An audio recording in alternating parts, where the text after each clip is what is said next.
ሰላም ጤና ይስጥልኝ ክቡራን አድማጮች፣ እነሆ የዕለቱ የዜና ወጃ ሰዓታችን ላይ እንገኛለን። ለቻናላችን አዲስ የሆኑ ሰብስክራይብ በማድረግ እንዲሁም ቪዲዮንም ላይክ በማድረግ ጀምሩ። በቀጥታ ወደ ዕለቱ ሰበር ወሳኝ መረጃዎች። የኤሌክትሮኒክ ሽያጭ መመዝገቢያ ስርዓት የሂሳብ መዝገብ በሚይዙ ሁሉም ታክስ ከፋዮች ላይ ተፈጻሚ ይሆናል ተባለ። የገቢዎች ሚኒስቴር በታክስ ሕጉ መሰረት የሂሳብ መዝገብ የሚይዙ ታክስ ከፋዮች ራሱ ካበለጸገው የኤሌክትሮኒክ ደረሰኝ መመዝገቢያ ስርዓት ጋር ተስማሚ የኤሌክትሮኒክ ሽያጭ መመዝገቢያ ስርዓት እንዲጠቀሙ የሚያዝ መመሪያ ተግባራዊ አድርጓል። ገቢዎች ሚኒስቴር የራሳቸውን የሽያጭ መመዝገቢያ ስርዓት አበልጽገው ከአልሚዎቹም ገዝተው በማስፈቀድ ለሚጠቀሙ ታክስ ከፋዮች እውቅና እንዲያገኙ የክትትልና ቁጥጥር ስርዓት ለመዘርጋትና አሰራራቸውን በሕግ ለመወሰን የኤሌክትሮኒክ ደረሰኝ አስተዳደር ስርዓት ለመመሪያ ቁጥር 1142/2018 ተግባራዊ ማድረግ መጀመሩ ተገልጿል።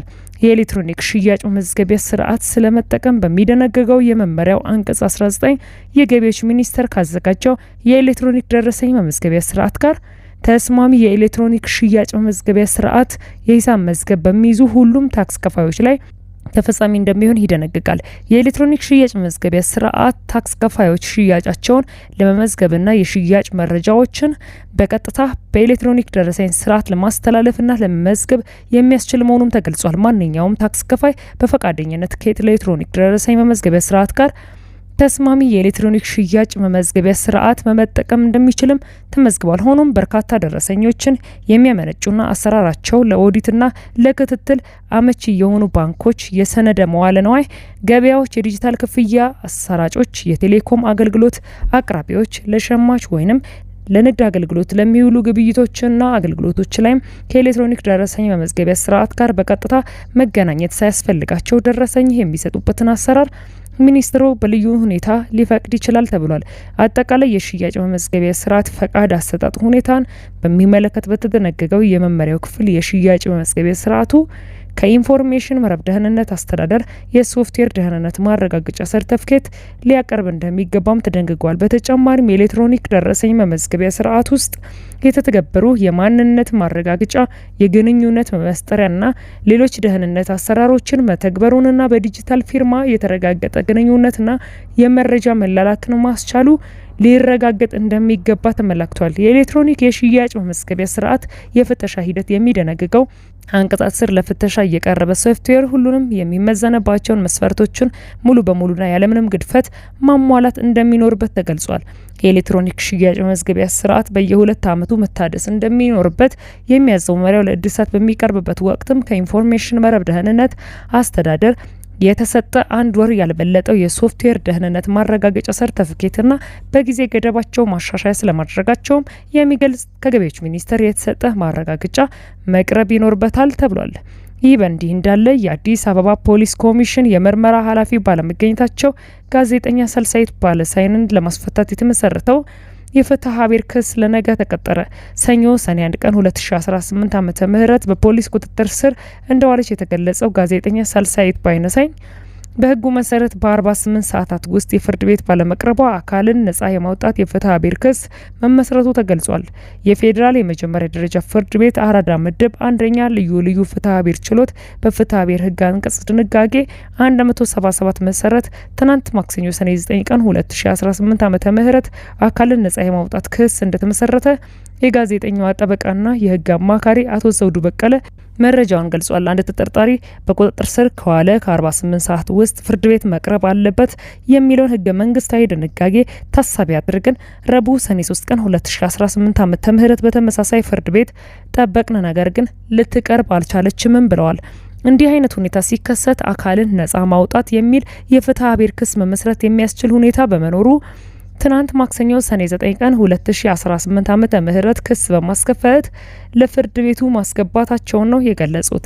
አንድ ሰው በህገ ወጥ መንገድ ከተያዘ ወይንም አያያዙ ህጋዊ ካይደለ ያለ ፍርድ ቤት ትዕዛዝ ለ48 ሰዓት ማቆየት ህገ ወጥ በመሆኑ አካልን ነጻ ማውጣት በሚለው መሰረት ያለ ቅድመ ሁኔታ መለቀቅ እንዳለባት የሚጠይቅ ክስ በፖሊስ ኮሚሽን ላይ ከፍተናል በማለት ጠበቃው አብራርተዋል። ፍርድ ቤቱም ለዛሬ ረቡዕ ሰኔ 10 ቀን 2018 ዓመተ ምህረት 5 ሰዓት የአዲስ አበባ ፖሊስ ኮሚሽን ጋዜጠኛ ወይዘሮ ሰልሳይት ባይነሳኝን ፍርድ ቤት እንዲያቀርብ ትዕዛዝ የተሰጠ ቢሆንም የአዲስ አበባ ፖሊስ ኮሚሽን መዝገብ ቤት ቢሮ አድራሻ ከነበረበት ሱራምባ ሆቴል ግን ወደ ጥቁር አንበሳ ፖስታ ቤት ጀርባ በመቀየሩ ደብዳቤውን የሚቀበሉ ኃላፊ ማግኘት አልተቻለም ነበር።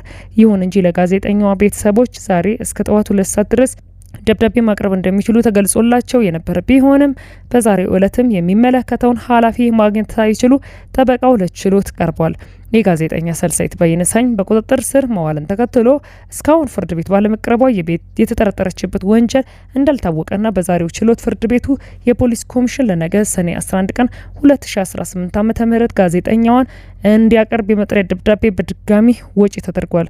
የዛሬውን የችሎት ቀጠሮና እስካሁን ያለውን ሂደት ጠበቃው አቶ ዘውዱ ለሚዲያችን እንደሚከተለው አብራርቷል። ሰኔ 1 ቀን 2018 ዓመተ ምህረት ከቀኑ 7 ሰዓት አካባቢ ጋዜጠኛ ሰልሳይት ባይነሳኝ በአዲስ አበባ ፖሊስ በቁጥጥር ስር መዋሏን በሚመለከት ለቤተሰቦቿ መረጃ እንደደረሳቸው ገልጸውልኛል በማለት ጠበቃ ዘውዱ ተናግረዋል። ማክሰኞ ሰኔ 2 ቀን 2018 ዓመተ ምህረት ፍርድ ቤት ትቀርባለች በሚል አራዳ ምድብ ጊዜ ቀጠሮ ችሎት ሲጠብቁ እንደነበርም ነገር ግን ባለመቅረቧ ወደ ተያያዘችበት ቦታ በመሄድ በስም ያልገለጿቸውን መርማሪዎች ጠይቀዋቸው በማግስቱ ረቡዕ ልትቀርብ ትችላለች የሚል ምላሽ ተሰጥቷቸው እንደነበርም ገልጿል። ጥያቄው ስለምንፈልግ ብለው ወደ ፖሊስ ጣቢያ ይዘው ሊሄዱ ነው ብላ ነበር የነገረችን በማለት ለሚዲያችን መረጃ የሰጡት የወይዘሮ ሰልሳይት እህት ወይዘሮ ሃይማኖት ባይነሳኝ በእለቱ አመሻሽ ላይ ምግብና ልብስ ማድረሳቸውን ተናግረዋል። ጋዜጠኛ ሰልሳይት በቁጥጥር ስር በዋለችበት እለት የቤት ሰራተኛቸውን ጭምር ተወስዳ እንደነበርና ማክሰኞ ሰኔ 2 ቀን 2018 ዓ.ም መለቀቋንም ገልጸዋል። መርማሪዎቹን ፍርድ ቤት የማትቀርበው ለምንድን ነው ብዬ ስጠይቅ ጠብቁ እኛም ትዕዛዝ እየጠበቅን ነው የሚሉት ብለዋል። ጋዜጠኛ ሰልሳይት በምን ምክንያት ተጠርጥራ በቁጥጥር ስር እንደዋለችና ለምን ፍርድ ቤት እንዳልቀረበች ሪፖርተር የአዲስ አበባ ፖሊስ ኮሚሽን የህዝብ ግንኙነት ኃላፊዎችን አግኝቶ ለመጠየቅ ያደረገው ጥረት እንዳልተሳካ ገልጿል። በኤርትራ ምክንያት አዲስ የሰብአዊ መብት ጥሰት ቀውስ ከመፈጠሩ በፊት መፍትሄ እንዲፈለግ በተባበሩት መንግስታት ድርጅት ጉባኤ ተጠየቀ። የአውሮፓ ህብረት ደግሞ የኤርትራን መንግስት በትግራይ ክልል የፈጸመውን ወንጀል እንዲመረመር ጠይቋል። ኤርትራ ከኢትዮጵያ ጋር እየፈጠረች ባለው ውጥረት አዲስ ቀውስ ከመፈጠሩ በፊት መፍትሄ እንዲፈለግ በጄኔቫ ስዊዘርላንድ ከሰኞ ጀምሮ በመካሄድ ላይ ባለው የተመድ ሰብአዊ መብቶች ምክር ቤት 62ኛ ጉባኤ ላይ ተጠይቋል።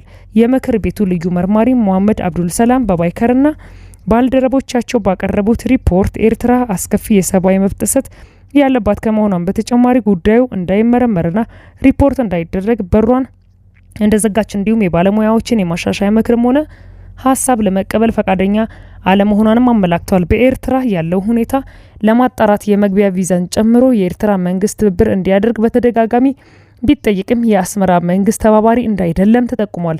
በኢትዮጵያ በተካሄደው ጦርነት በመሳተፍ በትግራይ ለተፈጸሙ በርካታ የሰብአዊ መብት ጥሰት ወንጀሎች አስተዋጽኦ እያደረገችው ኤርትራ አሁን ላይ ከኢትዮጵያ ጋር ወደ ዳግም ጦርነት ለመግባት ፍጥጫ ላይ እንደምትገኝ መርማሪዎቹ የጠቆሙ ሲሆን በሀገራቱ መካከል ጦርነት ከተነሳ በቀጠናው ለተጨማሪ የሰብአዊ መብት ጥሰት ወንጀሎች በር የሚከፍት በመሆኑ ዓለም አቀፉ ማህበረሰብ መፍትሄ እንዲፈልግ መክረዋል። እንደ ተመድ መርማሪዎች ሪፖርት ከሆነ ኤርትራ ነጻ ከወጣች ጀምሮ የዲሞክራሲ ተቋማት፣ የህግ የበላይነት፣ የፖለቲካ ብዝሃነት፣ ነጻ መገናኛ ብዙሃንም ሆነ ሲቪክ ማህበራት በሌሉበት ዝግ በሆነ የፖለቲካ ሂደት ውስጥ ትገኛለች። ክቡራን አድማጮች ለሳቱ ያጠናቀርኩላችሁ መረጃ ይህን ይመስል ነበር። ከጥቂት ሰዓታት በኋላ በሌሎች መደመጥ ካለባቸው መረጃዎች ጋር የመመለስ ይሆናል። መልካም ቆይታ።